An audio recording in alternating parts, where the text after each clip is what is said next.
ಬೆಂಗಳೂರಿನ 5 star ಹೋಟೆಲ್ಗಳಿಗೆ email ಮೂಲಕ bomb ಬೆದರಿಕೆ ಹಾಕಲಾಗಿದೆ. ಎಲೆಕ್ಟ್ರಾನಿಕ್ ಸಿಟಿ ಬಳಿಯ ಸ್ಟಾರ್ ಹೋಟೆಲ್ಗೆ ಮಧ್ಯರಾತ್ರಿ 2 ಗಂಟೆಗೆ ಬಾಂಬ್ ಹಾಕುವುದಾಗಿ ಮೇಲ್ ಬಂದಿದೆ.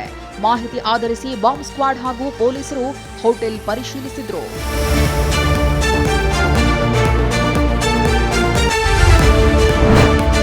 ಗುಣಮಟ್ಟದ ಔಷಧ ಪೂರೈಸಬೇಕಿದ್ದ ಕಂಪನಿಗಳು ಬೇಕಾಬಿಟ್ಟಿ ಔಷಧ ಸಪ್ಲೈ ಮಾಡ್ತಿರೋದು ಬೆಳಕಿಗೆ ಬಂದಿದೆ. ರೋಗಿಗಳ ಜೀವದ ಜೊತೆ ಚೆಲ್ಲಾಟವಾಡ್ತಿರುವ ಕಂಪನಿಗಳು ಕಪ್ಪು ಪಟ್ಟಿಗೆ ಸೇರುತ್ತಿವೆ.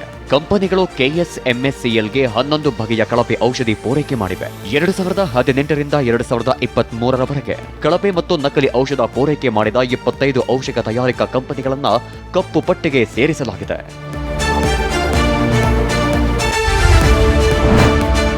ಬೇಸಿಲಿನ ಬೇಗೆಗೆ ಈ ಬಾರಿ ಅತಿ ಹೆಚ್ಚು ಎಳನೀರು ಸೇಲ್ ಆಗಿವೆ. ಆದರೆ ಎಳನೀರು ಕುಡಿದು ಎಲ್ಲಂದರಲ್ಲಿ ಚಿಪ್ಪು ಎಸೆದಿದ್ದಾರೆ. ಇದೀಗ ಮಳೆ ಬಂದು ಚಿಪ್ಪುಗಳಲ್ಲಿ ನೀರು ನಿಂತು ಸೊಳ್ಳೆಗಳು ಉತ್ಪತ್ತಿ ಆಗ್ತಿವೆ. ಡೆಂಗಿ ಹೆಚ್ಚಳಕ್ಕೆ ಕಾರಣ ಆಗ್ತಿದೆ. ಸದ್ಯ ರಾಜಧಾನಿಯಲ್ಲಿ 40% ಡೆಂಗಿ ಕೇಸ್ ಏರಿಕೆ ಕಂಡಿದೆ.